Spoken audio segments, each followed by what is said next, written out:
Good morning, students. In the previous topic, we completed about charge particles, forces acting on charge particles, and also we discussed about potential and electric field, everything. Today, we are going to start the new lesson, current electricity.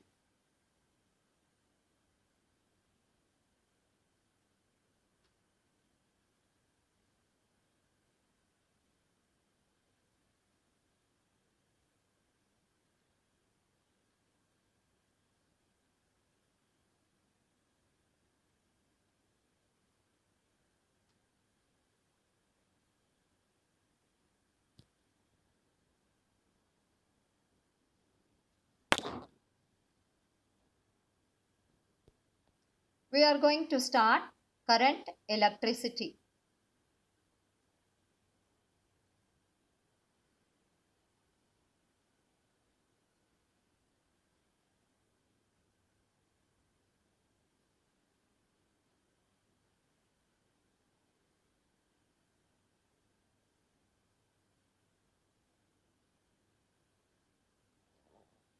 Let us consider a conductor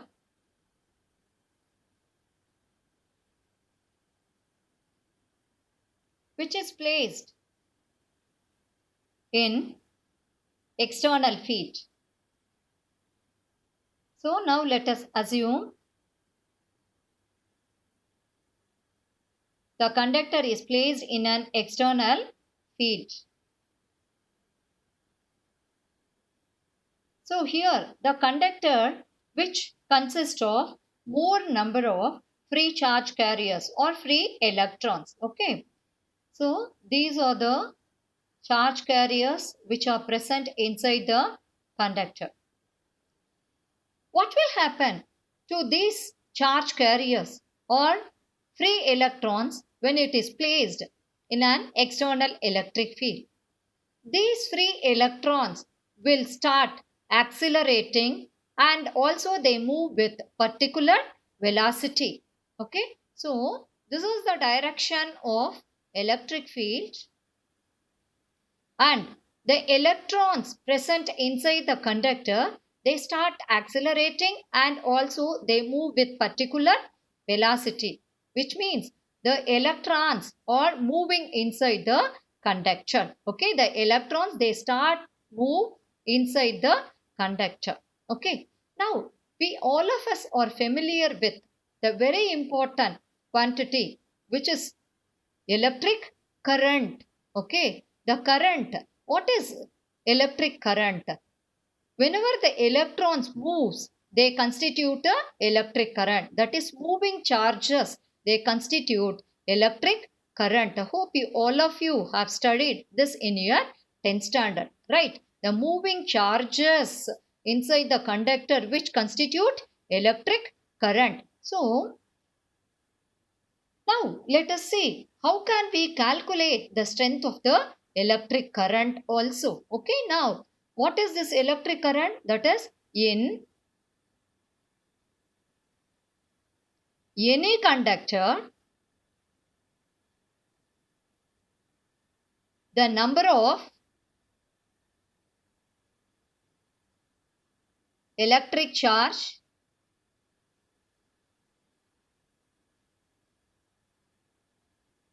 passing through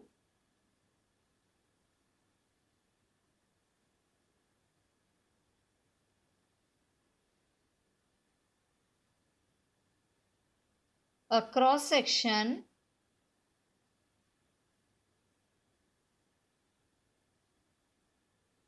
in 1 second gives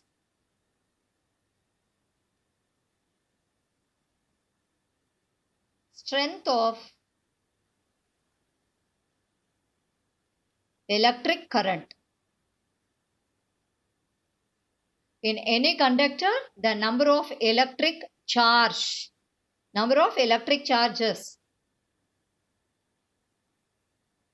passing through a cross section in once again gives strength of electric current, and it is represented by the letter I. So charge flowing per unit second is the strength of the electric current.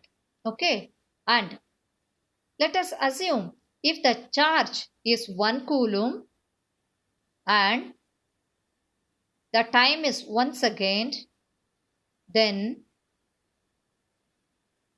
the current is 1 ampere. Okay, so hope you all of you studied this in your 10th standard itself. Now let us see what is a charge carrier.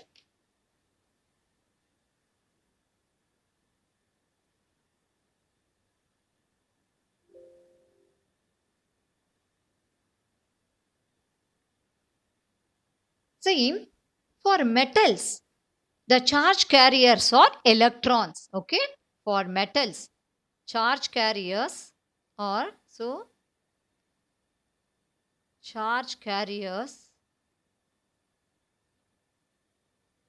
for metals. Electrons are charge carriers.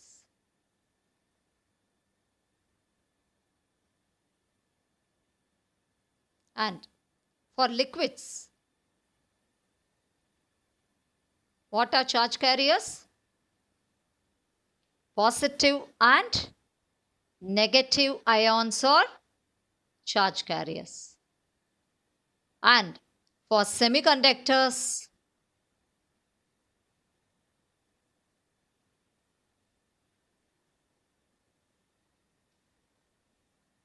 electrons and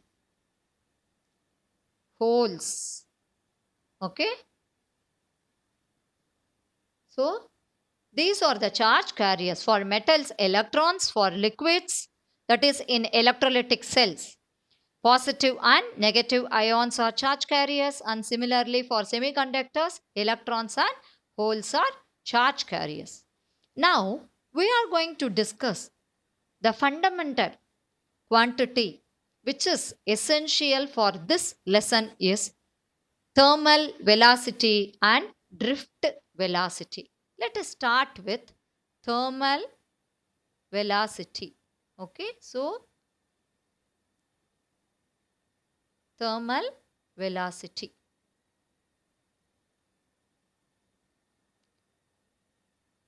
From the word thermal, hope you all of you know thermal, which is nothing but heat. Okay, now actually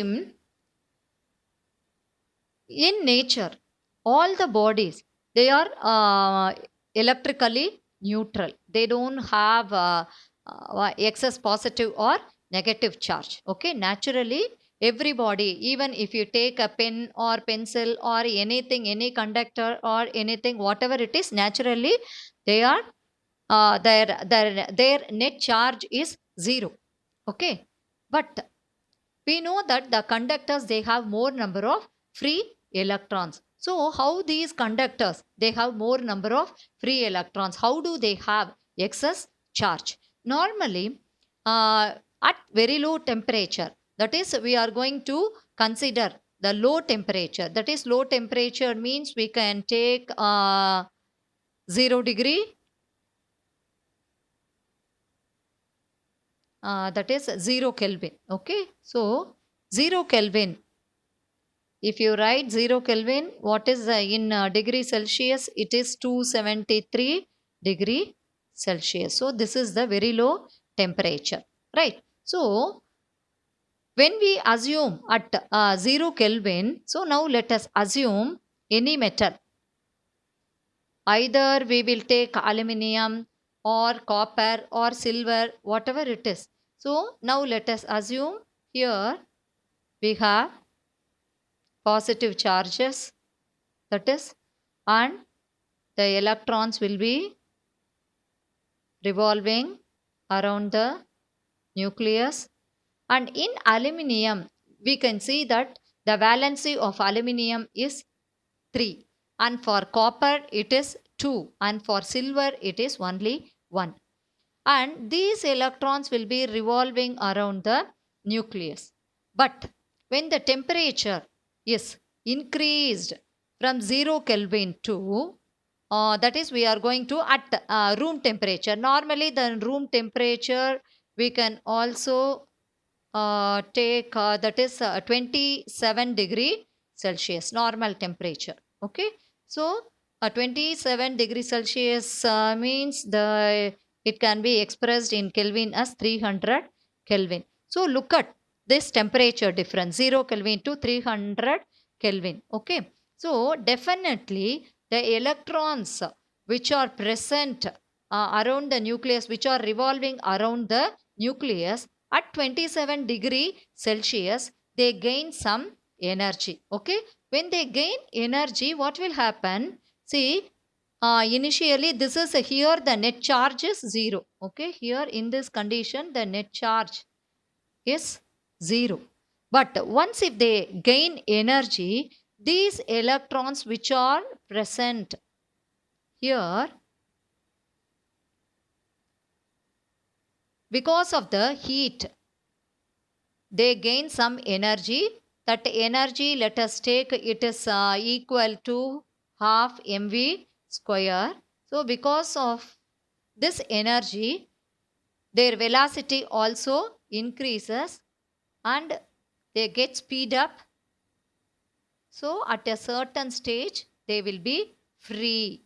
Okay, so in metals more and more free electrons are present. Okay, now let us take like this. Okay, if you assume this is a conductor, here you will have positive charge separately and negative charges separately. Okay, all these electrons, they are free, they can move anywhere inside the conductor. So from where these electrons they gain energy? Are we giving any extra energy to these metals? No. In the atmosphere, that is naturally they gain energy from the surrounding and they start moving inside the conductor. Okay, so these electrons are always moves inside the conductor. They are not at in the stationary position. Okay, so these electrons are not stationary electrons inside the conductor even at the room temperature because of heat of the surroundings. Okay, so and what will happen? How these electrons are moves inside the conductor? Now these electrons will move. So now let us consider this is a conductor and these electrons are moving like this. For example, one electron moves like this and another one it may also move like this and another one it may also move like this. Okay, so all these electrons inside the conductor, they gained energy from the heat which is present in the surrounding and they are already free and they will move inside the conductor. And look at the direction of these electrons. These electrons, even though they have a very high velocity of the order of, it may be 10 power 4 meter per second. Okay, this is the thermal velocity. Even though they have very high velocity, the direction which is random direction. Okay, all these electrons are not moving in a particular direction. So the velocity of a group of electrons will be opposite to the velocity of the another group of electrons, or else we can say that one electron, the direction of one electron may cancel the other electron. So the average velocity becomes 0. Okay, so the average thermal velocity, thermal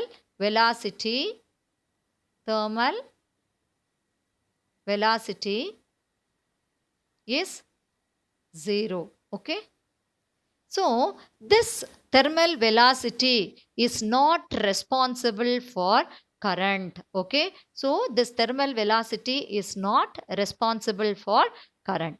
Okay, And how many electrons are probably present in the conductor? For example, it may be around 10 power 29 electrons may present. Okay, 10 power 29 per unit volume. Okay, so even though they have more number of free electrons and the thermal velocity is more, that is, it may be approximately equal to 10 power 4 meter per second, and they have very high energy also, but these electrons, even though they are moving, which will not constitute a electric current. Then how do we devise? So what is responsible for electric current? Let us see now.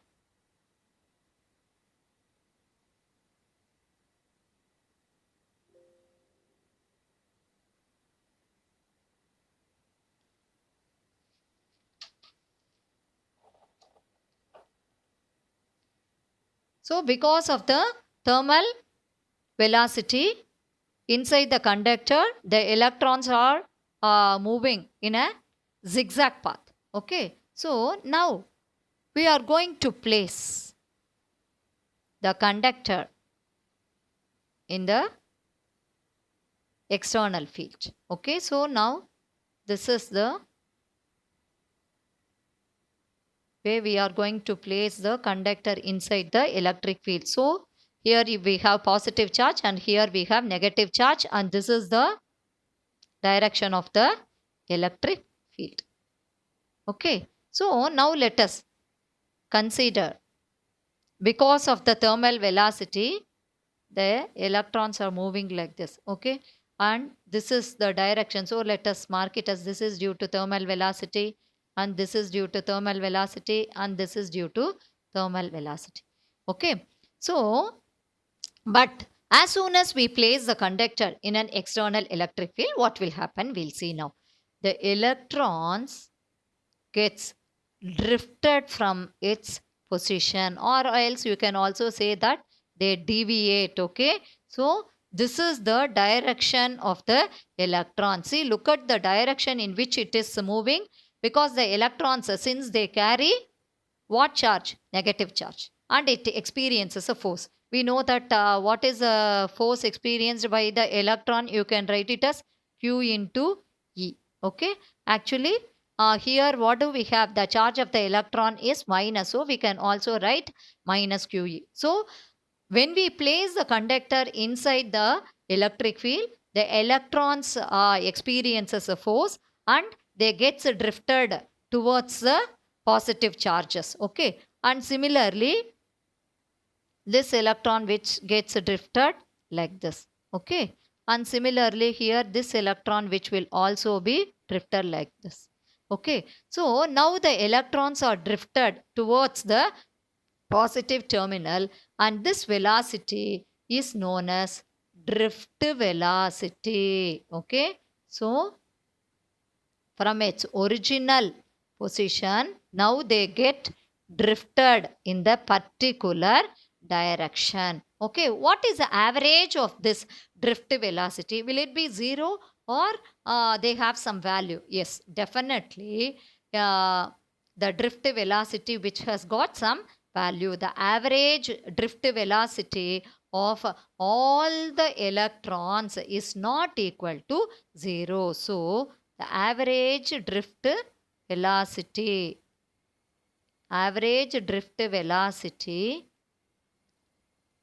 will be represented by Vd. For one electron, let it be V1, then V2. So we have so many number of electrons up to Vn. Okay, divided by number of electrons. So the average drift velocity is not equal to 0. But what about the average thermal velocity? Average thermal velocity is 0 because due to thermal velocity, all the electrons will move in random direction. So the direction of one will nullify the other. But here, because of the presence of the electric field, all the electrons are moving in the particular direction. Okay, now I think you all of you understood what are responsible for electric current, which velocity is responsible for electric current. drift velocity. Why the drift velocity is there? Because of the external electric field. Okay, so what are responsible for electric current? Drift velocity is responsible. And why the electrons are drifted? Only when the conductors are placed in an external electric field, they gain drift velocity, and because of the drift velocity, all the electrons will start moving in a particular direction. Okay, so this is the very important fundamental thing you should know before we go in detail to this lesson, current, electricity. Okay, so if you want, let me show once again this. See, this is the direction of the electric field, and the electrons experiences a force, and which will start move like this. It experiences a force in this direction. Okay, and you can also say that this is the direction of terminal, that is the thermal velocity, and because of the drift it gets deviated like this. So this is, and average drift velocity is not equal to 0. Okay, and in the next topic, we will study about what is the expression for drift velocity and how can we express current in terms of drift velocity. Thank you, students.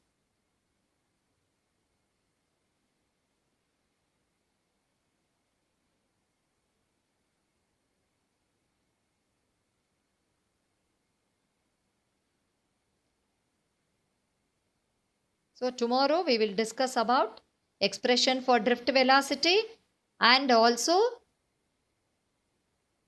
current in terms of drift velocity.